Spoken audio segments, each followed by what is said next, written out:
그간 한 주간 안녕하셨습니까?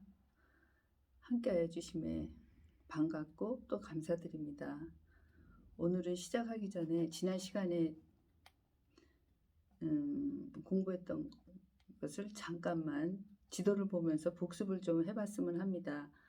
노란색 지도를 보시면 노란색 부분은 분봉왕 헤롯 안티파스가 다스리던 지역입니다. 그러므로 오늘 말씀 중에 왕의 신하라고 할 때 그 왕은 갈릴리 지방에서 일어난 일이기 때문에 헤롯 안티파스일 것입니다.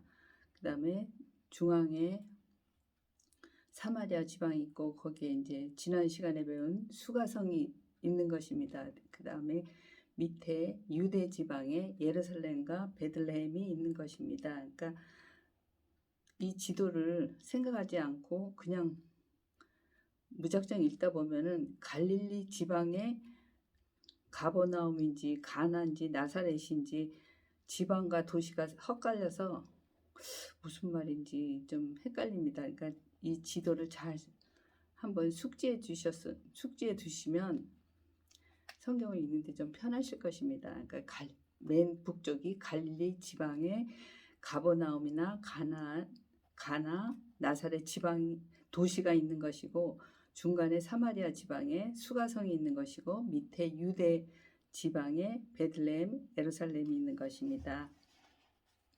그럼 보면은 온 세계의 디아스포라로 흩어져 있던 유대인들이 다 모여 있는 유월절 행사에 예수님께서 아주 그 시장판 같은 장사판을 다 엎으십니다. 그래서 그 시대의 기득권인 대제사장 안나스를 자극하게 됩니다. 그리고 예수님께서는 그 자리에서 공생의 시작을 발표하십니다. 이 성의 주인은 나다. 나는 하나님이다. 이 사건으로 예수님은 아주 그냥 주목을 받기 시작합니다. 그런데 이 사건 후에 이제 제사장들이 아주 날카로운 눈으로 계속 쫓아다님에도 불구하고 예수님은 그 자리를 피하지 않으시고 그 자리에서 8개월간을 더 유대 지방에서 말씀을 전한 후에 이스라엘 민족들이 잘 지나다니지도 않는 사마리아 지방을 통과하여서 갈릴리 지방으로 떠납니다. 기독이라는 말은 그리스도를 중국어로 발음한 것이 기독입니다. 그러므로 기독은 예수님이십니다. 여기서부터 기독교가 시작된 것이죠. 아직까지 예수님이 하나님이 보내신 독생자라는 것을 아무도 몰라 봅니다. 그러므로 예수님께서는 자신이 누구이신지를 알리기 위해서 각종 병든 자와 귀신 든 자, 그들을 고치십니다. 예수님의 기적은 과거 출애굽기에서 하나님이 10가지 재앙을 통해서 자신이 누구신지를 이스라엘 백성들에게 알려준 것과 맥락을 같이 합니다. 더러 이제 세상 사람들은 예수님을 4대 성인 중에 한 분으로 생각하시는 분들도 계십니다. 근데 농담도 분수가 있고 정도가 있는 거지, 예수님은 내가 하나님이시다 하였은즉 진짜 하나님이시든지 미친 사람이든지 둘 중에 하나입니다. 그렇죠? 근데 4대 성인이라는 사람들 중은 아무도 내가 하나님이다라고 말한 사람은 없습니다. 그리고 믿지 않는 세상 사람들도 예수님을 미친 사람으로 절대 생각지 않았습니다. 그런데 예수님의 고향인 나사렛 지방에서만큼은 하나님이라 말하는 예수님을 낭떠러지에서 밀어 떨어뜨려서 죽이려 하기까지 미친 사람으로 몰아붙였습니다. 성전 엎으심의 사건 뒤에 밤에 찾아온 랍비 중에 랍비란 선생님을 의미하죠. 랍비 중에 랍비인 니고데모에게 하신 말씀은 성전 위에 성전을 돌 위에 돌 하나도 남기지 않고 다 무너졌지만 내가 3일 만에 다시 지으리라 라는 엄청난 말씀을 하십니다. 그렇지만 이 말씀을 그 당시 알아들은 사람은 하나도 없었죠. 그러시면서 그 당시 니고데모에게 주신 말씀, 너무도 유명한 요한복음 3장 16절 말씀, 하나님이 세상을 이처럼 사랑하사 독생자를 주셨으니 이는 저를 믿는 자마다 영생을 얻게 하려 하심이라. 이 요한복음 3장 16절은 처음으로 성경을 붙잡으시는 분들도 같이 좀 외워둬야 할 너무 중요한 문장입니다. 요 한 문장 갖고도 1시간 이상이 강해가 될 수가 있지만 그건 또 다음으로 미루겠습니다. 지금은 전체적인 줄거리가 나가는 시간이라 각계적으로 이렇게 문장 하나하나를 보다 보면 또 전체의 흐름이 흩어지는 수가 있어서 그냥 나가 보겠습니다. 그 후로도 이제 계속해서 제사장들이 따라다니는 눈빛 너무도 무섭게 아주 미행까지 할 정도로 제사장들이 따라붙었지만 전혀 개의치 않으시고 유대 지방에서 8개월 이상을 더 말씀을 전하신 후 갈릴리 지방으로 갈 때에는 또 사마리아 지역을 통과해서 갈릴리 지방으로 갑니다. 가시면서 이제 사마리아 여인을 전도합니다. 거기서 또 너무도 귀한 말씀을 주십니다. 내가 주는 물을 마시는 자는 영원히 목마르지 아니하리니 내가 주는 물은 그 속에서 영생하도록 솟아나는 샘물이 되리라. 또한 참된 예배는 영과 진리로 하나님께 드리는 예배가 진정한 예배임을 말씀하여 주셨습니다. 오늘은 사마리아 지역을 통과해서 갈릴리 지방에 도착한 예수님의 사역 중 병고침 사역을 살펴보겠습니다. 계속해서 제사장들의 눈에 거슬리는 일만 예수님께서는 지금 하고 다니십니다. 우리 예수님 화이팅입니다. 할렐루야. 하나님, 예수님은 하나님이시기 때문에 병을 치료하는 역사가 일어났습니다. 예수님은 영육을 치료하실 수 있으신 분이십니다. 치료의 하나님을 부를 때 하나님 이름은 여호와 라파입니다. 오늘 이 시간 우리도 주님으로부터 치료의 역사가 일어나는 체험이 있기를 간절히 원하고 기도드립니다. 첫 번째로 이제 병고침 사역을 어떻게 하셨냐면 요한복음에만 길게 나오는 왕의 신하들을 고치다. 그 외로는 요한복음을 제외한 공간복음, 마태, 마가, 누가 복음에만 나오는 베드로 장모의 열병을 고치다. 또 어떤 문둥병자를 고치시다. 또 온갖 병자를 고치시다. 이렇게 4가지의 병고침 사역을 살펴보겠습니다. 제목 속에 특정 지역이나 특정 인물이나 직책이 나올 때는 한 글자도 의미가 없는 것이 없습니다. 먼저 왕의 신하라고 이런 표현은 사회적 권위와 부가 있음을 의미합니다. 베드로 장모라는 표현은 지금도 그렇지만 그 당시 사회에서 장모를 같이 살면서 모신다는 것은 있을 수도 없는 일이었습니다. 그런데 베드로는 실천하고 있음에 베드로의 품성을 알게 합니다. 예수님의 병고침 사역은 2가지가 있습니다. 하나는 말씀이고 하나는 터치이십니다. 말씀과 터치로 예수님은 병고침 사역을 하십니다. 왕의 신하의 아들을 고치심. 이 사람이 살던 지역은, 이 왕의 신하가 살던 지역은 가버나움입니다. 근데 지금 예수님께서 계신 곳은 가나인데 가나에서부터 가버나움까지는 한 40km가 된다고 합니다. 근데 이 거리를 자신의 아들을 살리기 위해서 예수님이 유대 지방에서 가나로 오셨다는 얘기를 듣고 이 왕의 신하가 달려와서 자기 아들을 고쳐주기를 원합니다. 근데 지금 이 시대에도 잘 이루어지지 않는 원격 치료, 원격 치료를 예수님께서는 그 당시에 하셨습니다. 가나 지방에서 40km가 떨어져 있는 가버나움에 있는 왕의 신하 아들을 말씀으로 고치셨습니다. 그 다음에 베드로의 장모 열병을 고치심. 거기서는 예수님께서는 베드로의 장모가 병든 것을 고쳐주셨습니다. 병명은 정확히 나오지 않는데 마가 지방에는 딱 2줄만 나옵니다. 근데 의사였던 누가의 복음에는 길게 나오면서 자세하게 나옵니다.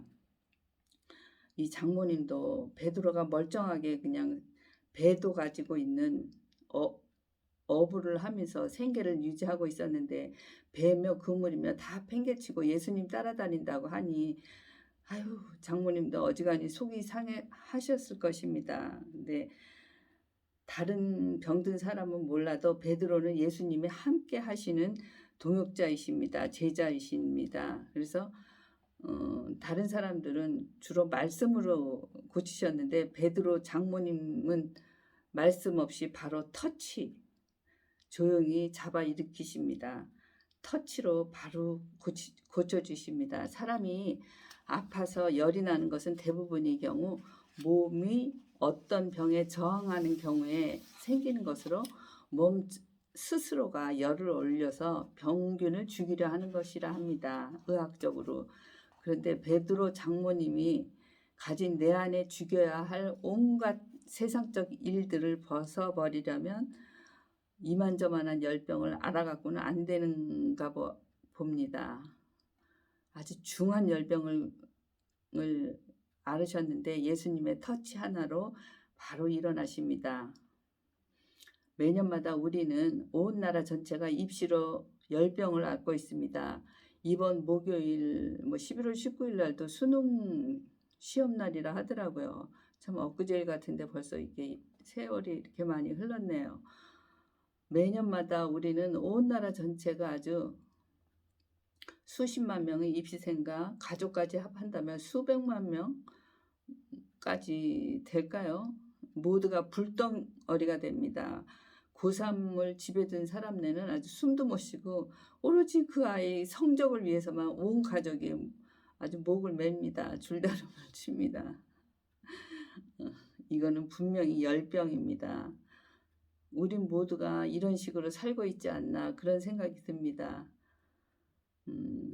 이런 식으로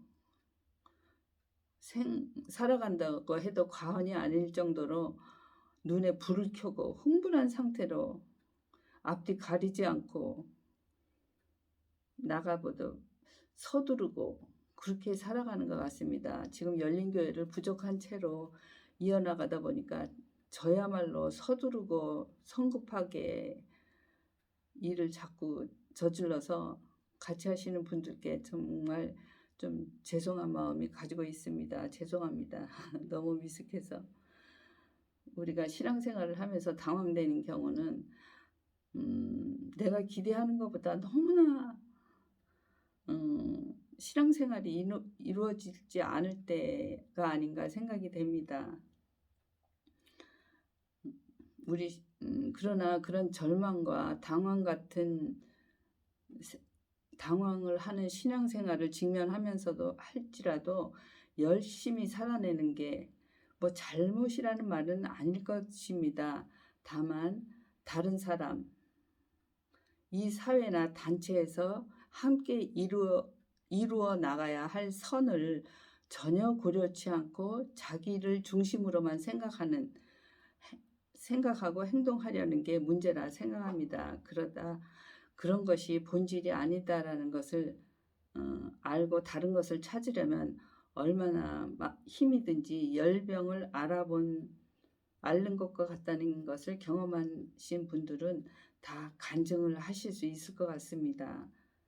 이처럼 그 괴롭히던 베드로 장모님의 열병이 예수님의 터치 한 번으로 깨끗이 씻음을 받게 됩니다. 그 다음에 한 나병 환자를 고치심. 문둥병은 몸의 감각이 없어지는 병입니다. 그래서 몸이 썩어서 문드러져 나가도 모릅니다. 그것을 문둥병, 나병이라고 합니다. 성경에서 이 문둥병을 자세히 다루는 것은 우리 영적 상태가 문둥병자와 같이 되어서는 안 되기 때문입니다. 요즘 성경 유머라는 것이 있더라고요. 어떤 사람이 너무 기도를 갖다가 그냥 열심히 오랫동안 하고 끝나고 기도를 끝나고 툭툭 일어서니까 하나님께서 뒤에서 그러셨대요. 야, 나도 말 좀 하자. 그렇게 말씀하셨대요. 오로지 그냥 나를 위해서 나 중심적으로 하는 신앙생활도 또 한번 돌아봐야 될 것 같습니다. 주위 사람들과 어울리는 선을 이루는 그런 신앙생활이어야 할 것 같습니다. 온 세상을 통해 표현하신 하나님의 계심을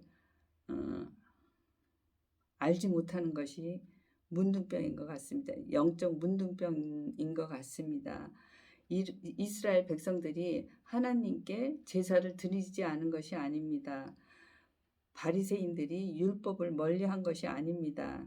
오히려 지극히 열심이었지만 하나님께서 받지를 않으셨습니다. 하나님께서 원하시는 것은 무감각하고 자신이 하나님 섬기는 방법만을 여기는 것에 아주 열심이었던 것입니다. 그러니까 하나님 방법은 아랑곳도 없고 그저 내 기도, 내 방법만 그냥 열심히 하다가 하나님 다 받으신 줄 알고 우리 일어나고 그런 이런 영적 문둥병 상태는 없어야 할 것으로 봅니다. 그 다음에 온갖 병자를 고치심. 예수님의 치유 사역을 잘 살펴보면 예수님께서는 병명과 그 질병의 원인과 치료 이런 것들에 관심이 없으셨습니다.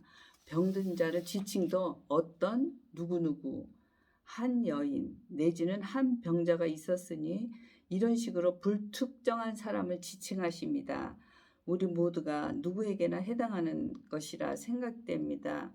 그리고 예수님 앞으로 나온 자들이 그것을 믿을 때, 고침을 믿을 때 이 질병이 이미 치유된 것을 아시고 그에 따른 행동을 요구하셨습니다. 지금도 하나님이 우리와 함께 살아계심을 계속 보여주고 계십니다. 우리가 기억해야 할 것은 병이 나아도 또 아픕니다. 죽었던 나사로가 무덤에서 다시 부활하여 살려내셨습니다. 예수님께서. 근데 그 당시로서는 예수님이 무척 핍박받던 시절이라 예수님의 능력으로 살아난 나사로가 표적이 돼서 로마 군인들이 나사로까지 잡아서 어떻게 죽이든지 살리든지 하려고 로마 군인들이 많이 쫓아다녔다고 하는데 과연 나사로가 다시 살아난 것이 행복했는지 안 했는지 그 이유로는 잘 모르지만 이처럼 기적 그 자체에 매달려서는 안 된다고 생각합니다. 기적을 통해서 신앙이 성숙된다는 것은 하나님을 가까이 알아간다는 것입니다. 불신자들 가운데 특히 무당 같은 사람에게 병 치유를 받았다는 것을 많은 사람들이 그렇게 알고 있고 사실 또 그런 일이 일어나기도 합니다. 그런 무당굿으로 치유된다는 것을 믿는 사람도 있는데 또 덜어 낫기도 한다는데 하물며 마태복음 7장 11절 말씀을 읽어보겠습니다. 너희가 악한 자라도 좋은 것으로 자식에게 줄 줄 알거든 하물며 하늘에 계신 너희 아버지께서 구하는 자에게 좋은 것으로 주시지 않겠느냐. 예수님께서 직접 말씀하셨습니다. 그러므로 쉬지 않고 기도하며 한 가지 잊지 않아야 할 것은 세속적으로 회의론적인 사람들이 오늘날에는 기적이 일어나지 않는다. 이런 그럴듯한 말 때문에 성경적 치유 이것을 외면하거나 거부하는 그런 것은 아닙니다. 성경적 치유는 분명히 일어나고 있습니다. 성령 하나님은 우리가 병을 치료해 달라고 한다고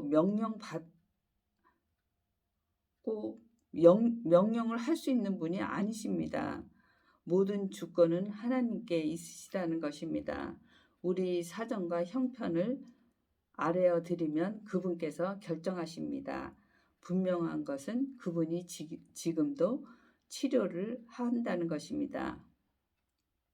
예수님께서 행하신 몇 가지 치유 사역을 보면서 말씀과 터치로 오늘날 우리 치유 기도와는 좀 다른 점을 깨달을 수 있습니다. 우리는 어떤 부위에 질병이 있으면 그 부위가 치료되기를 원합니다. 그래서 병명과 질병의 원인 그리고 치료 방법에 관심을 가지고 지금은 어느 정도 망가졌으며 기능이 얼마나 소실되어 있으며 이런 어떤 합병증이 발생하고 있는지 이런 세세한 것들에 궁금해하고 신체의 질병 부위에 모든 초점을 맞춥니다. 그리고 쉽게 말하자면 어떤 질병이 나음을 입을지어다 이런 식으로 치유 기도를 받습니다. 분명 예수님께서는 병명과 그 질병의 원인과 치료 방법에는 별 관심이 없으십니다. 예수님 앞으로 나온 자들이 치유를 믿을 때 그 질병이 이미 치유된 것으로 아시고 그에 따른 행동을 요구하셨습니다. 다른 말로 치유되지 않은 상태에서 치유가 될 것을 믿고 선포 기도를 하십니다. 치유의 은혜를 받고자 한다면 처음 해야 하는 것은 예수님 앞에 먼저 나와야 하며 그 다음에 그분이 치유할 것을 믿어야 하며 다음에는 믿음대로 행동할 때 기적이 일어난다고 하십니다. 한편 예수님은 당신 앞으로 나온 사람의 믿음을 보았을 때 또는 당신의 믿음을 통해서 아버지께 기도하였을 때 아버지께서 이미 응답하신 것을 믿으셨기 때문에 행동하도록 명령하셨던 것입니다. 어떤 질병이냐에 상관없이 예수님께서는 치유하실 수 있다는 믿음을 가지고 그분 앞으로 나온 자를 예수님은 치료를 해 주셨습니다. 오늘날 우리는 성경을 통하여 예수님 말씀을 들을 수는 있지만 그분 앞에 나간 것은 아닙니다. 왜냐하면 성경의 말씀은 기록이기 때문입니다. 우리 안에 계신 성령님께 의지하여 말씀을 읽고 믿어보십시오. 내가 믿으려 마음먹는다고 믿어지는 것은 아니지만 그 믿음 갖게 해달라고 간절히 기도할 때 우리는 2000년 전 예수님 앞에서 그분의 말씀을 듣는 것과 동일한 상태가 되는 것입니다. 그 예수님께서 오늘도 여러분의 질병을 치료하시고 고통을 없애시며 묶임으로부터 자유케 한다는 것을 믿으십시오. 예수님께서 말씀하신 것은 단지 믿는 것이 아니라 말씀하신 대로 믿고 행동하라는 것입니다. 여러분도 주의 말씀을 듣고 여러분이 이미 치유된 것을 믿고 주님의 말씀대로 행동해 보셨으면 합니다. 예수님께서는 모든 기적과 이적의 사역들을 뒤로하고 자신을 구하는 기적은 보여주시지 않은 채 십자가에 달려 돌아가셨습니다. 그것은 기적을 행할 능력이 없어서가 아니라 원래 예수님께서 이 땅에서 보이신 기적의 목적이 사람과 하나님의 관계를 회복하는 데 있었기 때문에 그 모든 것을 한 번의 제사로 회복하는 십자가에서는 그런 기적들이 필요가 없기 때문입니다. 말씀 마무리합니다. 병마에서 벗어나지 못하고 고통받고 있는 병자를 찾아다니시는 예수님은 병명도 병의 경중도 보시지 않으십니다. 오직 예수님께서는 주님 앞으로 나온 우리의 믿음만을 보십니다. 예수님은 우리 간절한 치유의 기도를 말씀과 터치로 답해 주십니다. 함께 간절히 합심하여 우리 병의 치유를 위하여 기도하였으면 합니다. 함께 기도해 보겠습니다. 전능하시고 사랑과 은혜의 하나님 아버지, 병든 환우들이 마음을 합하여 기도를 올려옵니다. 주님이 주시는 온전한 육신을 주신 그대로 지니지 못하고 질병으로 고통받고 있는 이들을 불쌍히 여겨 주시옵소서. 우리 병약함을 아시는 주님은 우리의 근심, 질병을 대신 지시고 십자가의 대속제물이 되셨습니다. 우리가 질병의 나음이, 육신의 강건함이 성령님의 내재하심과 함께 선포되기를 원합니다. 예수님의 구원의 능력을 덧입게 하여 주시옵소서. 연약함과 병마에서 벗어지기를 기도합니다. 예수님 앞에 나아가 믿음으로 병 고치기를 얻기를 기도합니다. 주님께서 우리 구원자로 이 땅에 임하시고 우리에게 찾아와 주심을 감사드리며 나사렛 예수님의 이름으로 기도드렸습니다. 아멘. 오늘은 예수님께서 치유의 사역을 1차적으로 하신 것을 한번 말씀을 나눠봤는데, 우리 병마가 조금이라도 도움이 되도록 우리 함께 합심하여 기도하는 그런 예배 생활을 하였으면 합니다. 감사합니다.